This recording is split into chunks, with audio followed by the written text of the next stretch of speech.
Today we have to learn the Riemann-Diamond reaction. This is a very important reaction, most time the reaction. It can be asked for 2 marks, and in the earlier exams it has been asked for 2 marks. So Riemann-Diamond reaction is a name reaction, and therefore there are so many name reactions are there in the syllabus, and those reactions are very important. So let us see what is meant by what is the Riemann-Diamond reaction actually. So phenol has the important name reaction, that is the Riemann-Diamond reaction. So we will see the Riemann-Diamond reaction when phenol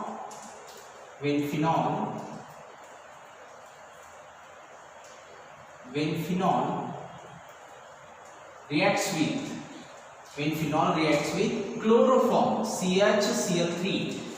CHCl3 हा क्लोरोफॉर्मचा formula आहे. तर when phenol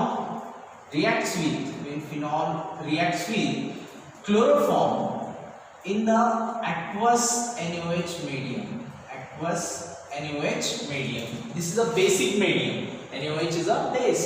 So this reaction is taking place in the NaOH aqueous medium or basic medium. So phenol when reacts with chloroform in the basic medium, that is sodium hydroxide, aqueous sodium hydroxide, it gives an intermediate.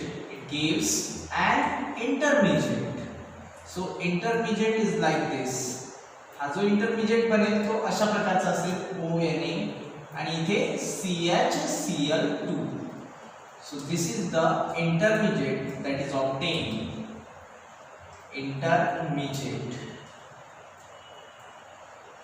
आपण जेव्हा reaction करू फिनॉलची कोणासोबत chloroform सोबत in the NaOH aqueous medium, या aqueous medium मध्ये जेव्हा reaction होणार तेव्हा आपल्याला हा इंटरमीडिएट मिळेल, आणि इंटरमीडिएट मिळाल्यानंतर आपण याला परत NaOH सोबत रिएक्ट करू. बरोबर आहे. NaOH सोबत रिएक्ट केल्यानंतर आपल्याला सोडियम सॅलिसिला अल्डेट हा एक प्रोडक्ट मिळेल ONA आणि इथे CHO. Understood. This is sodium सॅलिसिला अल्डेट.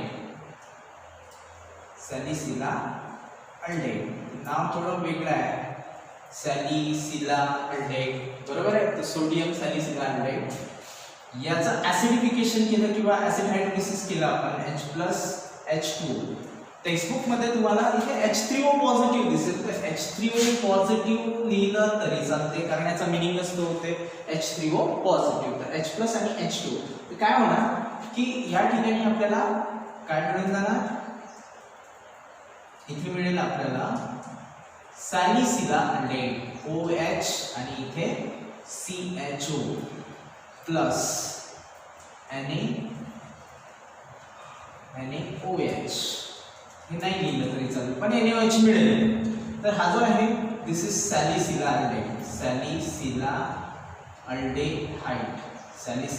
अल्डेट. ठीक आहे.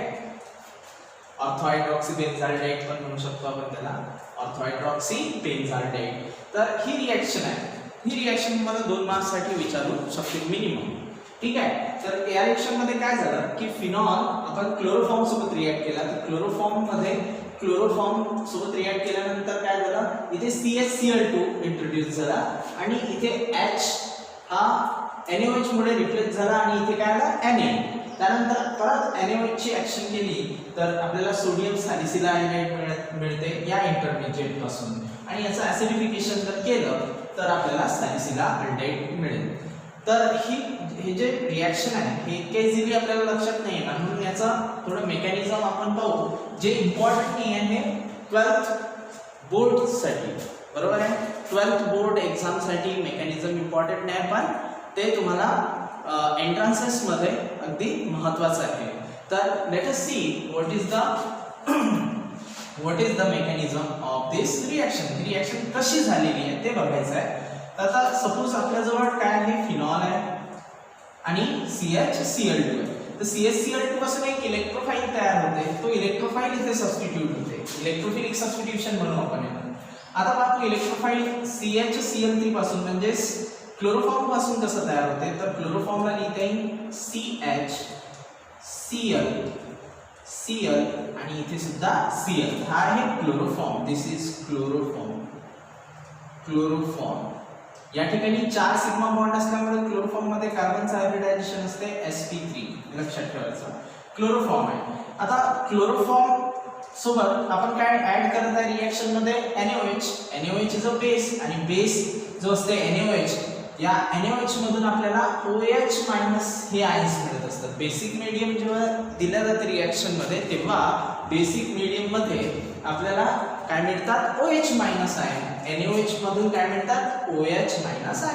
आता OH- आयन मिळाल्यानंतर इथे काय होते, हे जे क्लोरीन आहे हे इलेक्ट्रॉन्स स्वतःकडे ओढत असतात बिकॉज ऑफ देअर इलेक्ट्रोनिगेटिव्हिटी. यांची इलेक्ट्रोनिगेटिव्हिटी खूप जास्त असल्यामुळे, कार्बनपेक्षा खूप जास्त इलेक्ट्रोनिगेटिव्हिटी असल्यामुळे ते इलेक्ट्रॉन स्वतःकडे ओढत असतात. त्यामुळे ही जे इलेक्ट्रॉन डेन्सिटी आहे ही शिफ्ट कोणाकडे होण्याचा प्रयत्न करते, कार्बनकडे. आणि त्याच वेळेस OH निगेटिव्ह जर आले तर हा इथून H+ निघून जातो. H+ निघाला आणि तो कोणासोबत कंबाईन होणार OH सोबत, OH- तर आपल्याला अशा प्रकारे इथे आता काय मिळेल C, सिंगल बॉन्ड Cl. आणि ही जी बॉन्ड पेअर आहे ती स्वतःकडे ओढल्यामुळे कार्बनवर काय येणार निगेटिव्ह चार्ज. प्लस मध्ये काय होणार H+ आणि OH- H2. बरोबर आहे.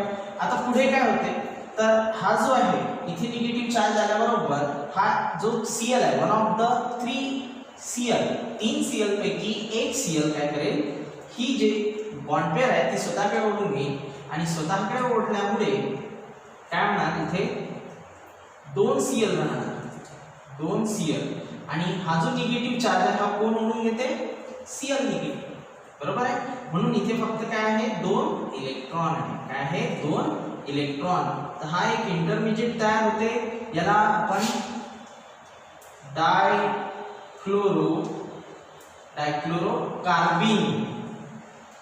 डायक्लोरो कार्बिन काय म्हणायचं याला डायक्लोरोकार्बिन. आणि इथून जो Cl निघाला तो असं आपण दाखवू शकतो Cl निगेटिव्ह. बरोबर आहे. परत पहा काय केलं आपण, क्लोरोफॉर्म आहे, OH निगेटिव्ह येणार, NaOH मधले OH निगेटिव्ह इथे राहणार आहे, त्यामुळे H+ हे ओढून घेणार. H+ ओढून घेतल्यानंतर इथे आपल्याला CCl3 निगेटिव्ह राहणार. बरोबर आहे. पण या ठिकाणी काय होते की हा जो Cl आहे ही बॉन्ड पेअर ओढून घेतो आणि Cl म्हणून इथून निघून जाते. मग काय राहिला CCl2 आणि हा निगेटिव्ह चार्ज याच्यावर शिफ्ट होणार, पण इलेक्ट्रॉन इथेच राहतात. तर हे जे इलेक्ट्रॉन पेअर असलेला हा जो इंटरमिजिएट आहे याला म्हटलं आपण डायक्लोरोकार्बिन. आणि याने बॉन्ड किती बनवलेला 1 2 आणि लोन पेअर धरून 3. बरोबर आहे. 3 बॉन्डमुळे याचं जे हायब्रिडायझेशन होते ती असते sp2 हायब्रिडायझेशन. ते एंट्रन्स पॉइंट ऑफ व्ह्यू आहे, लक्षात राहिलं तरी चालते, नाही राहिलं तरी चालते. मग आता आपल्याला एक स्टेप आपण कंप्लीट केली की फिनॉल कोणासोबत कंबाईन केला आपण CHCl3. त्यावेळेस आपल्याजवळ एक इलेक्ट्रोफाइल जनरेट झाला CCl2. आता पहा होते काय की आपल्याजवळ एक फिनॉल असेल OH. ठीक आहे. हा फिनॉल या NaOH सोबत रिएक्ट होईल. NaOH सोबत रिएक्ट झाल्यामुळे हे जे OH- NaOH चं काम काय आहे OH- देणे. NaOH चं काम काय OH- देणे, बेसिक मीडियम प्रोव्हाइड करणे. तर त्यामुळे काय होते की हा बॉन्ड जो आहे बॉन्ड पेअर इथे शिफ्ट होते आणि इथून काय निघून जाते H+ आणि OH- combines together to form H2. काय निघून जाते H2. म्हणून लिहिला आपण इथे -H2. मग इथे जो मिळाला आपल्याला तो काय आहे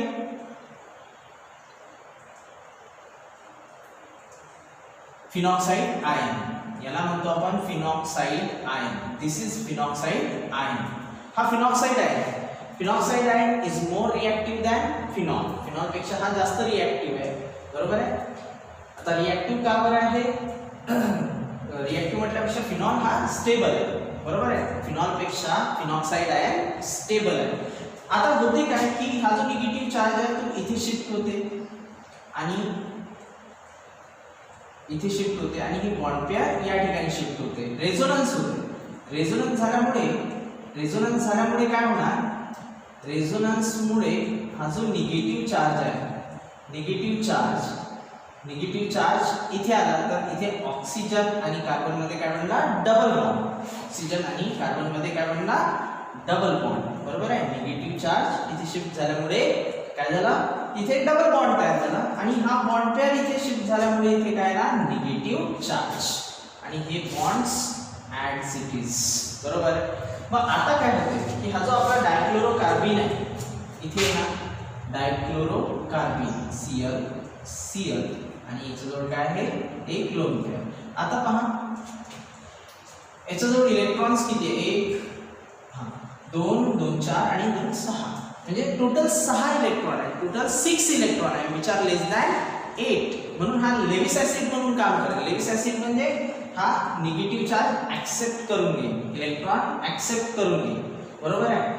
कारण याच्याजवळ इलेक्ट्रॉन कमी आहे, इलेक्ट्रॉन डेफिशियंट आहे, हा इलेक्ट्रॉन डेफिशियंट आहे, इलेक्ट्रोफाइल आहे, तर इलेक्ट्रॉन पेअर ऍक्सेप्ट करेल आणि इलेक्ट्रॉन पेअर ऍक्सेप्ट केल्यामुळे आपल्याला जो प्रोडक्ट मिळते तो अशा प्रकारचा आहे, इथे डबल बॉन्ड O, इथे single bond C, single bond Cl, single bond Cl, बरोबर आहे, आणि हा H इथे आहे, ठीक आहे। आता इथून पहा, ठीक आहे, म्हणजे आपल्याजवळ अशा प्रकारचा प्रोडक्ट आहे।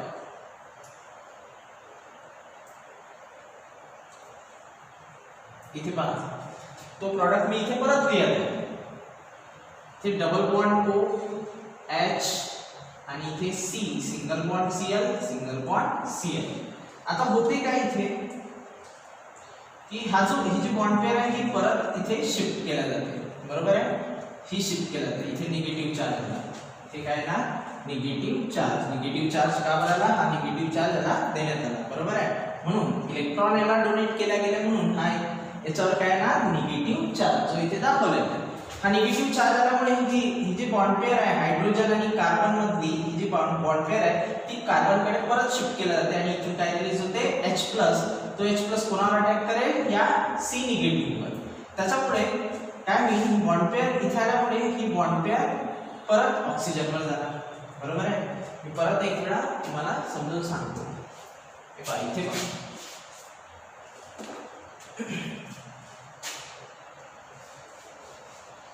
काय झालं की आपल्याजवळ अशा प्रकारे H आहे, इथे C निगेटिव्ह आहे, Cl आणि इथे Cl अशा प्रकारे, आणि इथे डबल बॉन्ड O आहे। तर याच्यावरती निगेटिव्ह चार्ज आल्यामुळे ही जी बॉन्ड पेअर आहे ही कोणाकडे शिफ्ट झाली, या कार्बनकडे, बरोबर, या कार्बनकडे शिफ्ट झाली, म्हणजे इथून हा बॉन्ड ब्रेक होणार, बॉन्ड ब्रेक झाल्यावर हा काय म्हणते, H+, पॉझिटिव्ह कोणावर अटॅक करेल, निगेटिव्ह वर, बरोबर आहे। आता ही बॉन्ड पेअर इथे आल्यामुळे ही बॉन्ड पेअर परत इथे शिफ्ट होऊन जाते, बरोबर आहे, आणि याचा रिझल्ट म्हणजे अशा प्रकारे आपल्याला प्रोडक्ट दिसेल, O निगेटिव्ह, इथे H गेल्यामुळे H गेला आहे, तर इथे C single bond H, single bond Cl, single bond Cl, आणि जे बॉन्ड्स आहेत ते ॲज इट इज आहे।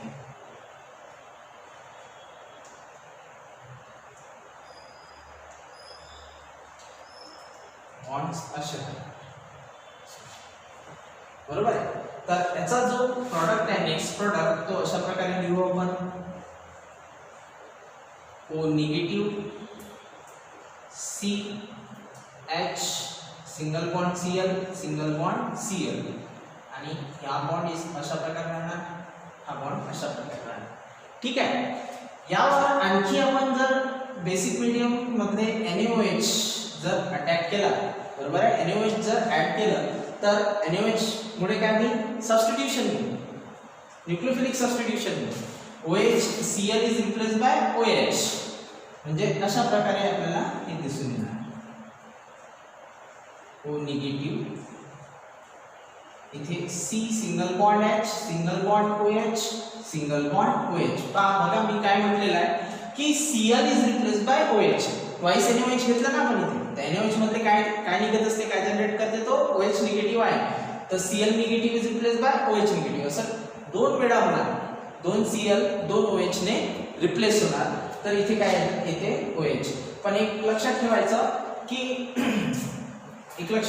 की हे जे OH आहे एका कार्बनवर जर असेल तर ते अनस्टेबल असतात, म्हणून याच्यामधून काय निघून जाते, H2 रिमूव्ह होते आणि H2 जर रिमूव्ह झाला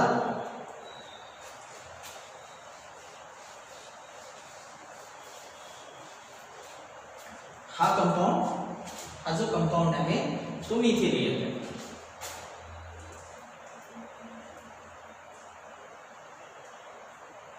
इथे लिहितो C single bond H single bond OH single bond OH. तर हा याच्यामधून H2 निघाला -H2 केल्यानंतर इथे -H2 केल्यानंतर म्हणजे H2 निघाल्यानंतर इथे जो सबस्टन्स आहे तो आहे O निगेटिव्ह आणि इथे CHO अल्डेट अशा प्रकारे. आता फक्त याच्यावरती काय करायचं आहे, ऍसिड हायड्रोलिसिस किंवा ऍसिडिफिकेशन म्हणू आपण. H+ ऍसिड मधला H+ याच्यावर अटॅक करणार आणि आपल्याला मिळणार our final product that is salicylaldehyde or orthohydroxybenzaldehyde. तर अशा प्रकारे हे मेकॅनिझम होतं आणि अशा प्रकारे रिएक्शन होते. तर रिएक्शन काय आहे, रिमर-डायमंड रिएक्शन काय आहे, मग आपल्याला बोर्ड मध्ये हे मेकॅनिझम इम्पॉर्टंट नाही.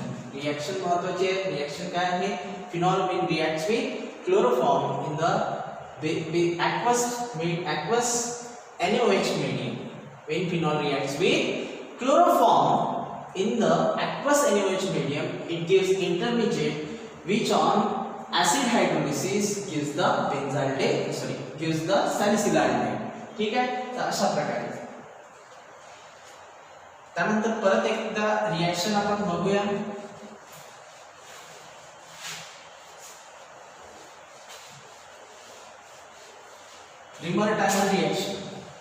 रिमर-डायमंड रिएक्शन कशी आहे.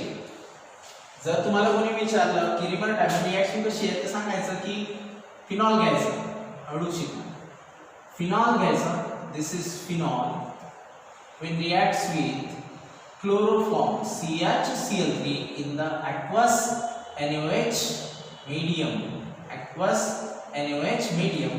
it gives an intermediate. याच्यापासून एक इंटरमिजिएट तयार आहे, ते ONA आणि इथे CHCl2. This is the intermediate.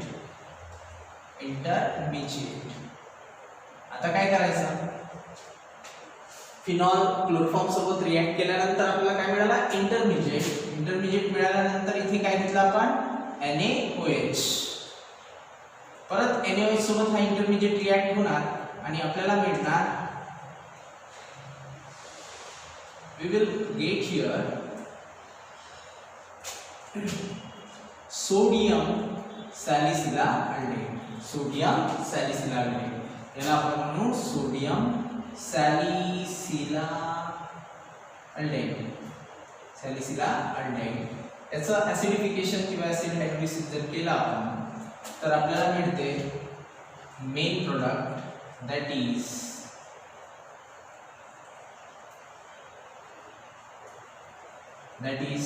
salicylaldehyde.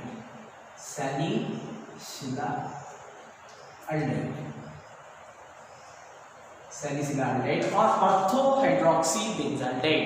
तर अशा प्रकारे रिएक्शन आहे. काय काय घेतलं होतं आपण, परत एक वेळा पहा. फिनॉल घ्यायचा, ॲरोवर क्लोरोफॉर्म लिहायचं, NaOH aqueous लिहायचं, इंटरमिजिएट मिळते बेन्झीन रिंगला ONA आणि CHCl2. त्यानंतर NaOH ची ऍक्शन करायची. NaOH ची ऍक्शन केल्यानंतर सोडियम सॅलिसिलाल्डेहाइड मिळते. त्याचा हायड्रोलिसिस केलं आपण, ऍसिड हायड्रोलिसिस किंवा ऍसिडिफिकेशन जर केलं तर आपल्याला काय मिळते, salicylaldehyde. So this is a very simple reaction. आणि जर मेकॅनिझम जर पाहायचं झालं तर मेकॅनिझम खूप इझी आहे. मेकॅनिझम मध्ये आपण हा जो इथे आपण आधी क्लोरोकार्बिन तयार केला होता, जो की इलेक्ट्रोफाइल आहे. इलेक्ट्रॉन लेस दॅन 8 असल्यामुळे इलेक्ट्रोफाइल आहे. इलेक्ट्रोफिलिक सबस्टिट्यूशन रिएक्शन आहे. तर तो इलेक्ट्रोफाइल या ठिकाणी अटॅक करेल आणि अशा प्रकारे मग या सगळ्या गोष्टी ज्या मी तुम्हाला डिस्कस केल्या तशा प्रकारे रिएक्शन मेकॅनिझम राहील. बरोबर आहे. काही अडचण असली तर मला सांग. आणखी एक महत्त्वाची गोष्ट की जर समजा आपण इथे CsCl3 न घेता CCl4 घेतला, कार्बन टेट्राक्लोराइड घेतला, तर हा प्रॉडक्ट आपल्याला मिळणार नाही. प्रॉडक्ट मिळेल, प्रॉडक्ट कोणता मिळेल आपल्याला? मिळेल इथे OH मिळेल आणि इथे COOH, सॅलिसिलिक ऍसिड. काय मिळेल आपल्याला? Salicylic acid. काय मिळेल? Salicylic acid. फक्त लक्षात ठेवायचं आहे की जर समजा CsCl3 न घेता CCl4 घेतला तर आपल्याला सॅलिसिलाल्डेहाइड नाही मिळणार. सॅलिसिलाल्डेहाइड नाही मिळणार. Instead of that we will get salicylic acid. काय मिळेल आपल्याला? Salicylic acid. तर अशा प्रकारे आहे. So students, if you find some doubts or if you have any queries, please send me. I will solve those problems